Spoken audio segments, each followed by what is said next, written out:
inferior orbital fissure. And don't worry, there are fewer structures that travel through this space. And first up is the inferior branch of the inferior ophthalmic vein, which passes through the inferior orbital fissure. We can see the inferior branch of the inferior ophthalmic vein better from a lateral perspective. This vessel drains into this plexus here, called the pterygoid venous plexus. Next, we have the infraorbital nerve, which is a branch of the maxillary division of the trigeminal nerve. This nerve travels anteriorly along the floor of the orbit within the infraorbital groove. It then exits the orbit via the infraorbital foramen to provide sensory innervation to the lower eyelids and conjunctiva. Lateral to the infraorbital nerve is the infraorbital artery, which is a branch of the maxillary artery. This artery follows the same course as the infraorbital nerve, travelling along the infraorbital groove and through the infraorbital foramen.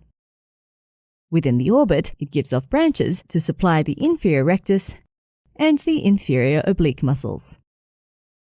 Travelling with the infraorbital artery, you also have a corresponding infraorbital vein. This vein travels along the floor of the orbit and may communicate with the inferior ophthalmic and facial veins. It then travels through the inferior orbital fissure and drains into the pterygoid venous plexus. Next, we're looking at the zygomatic nerve, which is a branch of the maxillary division of the trigeminal nerve.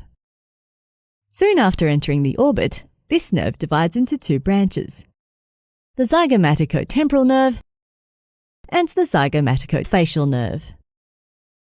These nerves provide sensory innervation to the skin of the temple and the skin of the cheeks, respectively. The last structure, or rather structures, travelling through the inferior orbital fissure are the orbital branches of the pterygopalatine ganglion. The pterygopalatine ganglion is the largest of the peripheral parasympathetic ganglia and is housed within the similarly named pterygopalatine fossa. The orbital branches carry sensory innervation from the ethmoidal air cells in the ethmoid sinus. So we have Z for zygomatic nerve, O for orbital branches of the pterygopalatine ganglion, and then I for the inferior branch of the inferior ophthalmic vein, the infraorbital artery and vein, and finally, the infraorbital nerve. All right, the orbital fissures are done.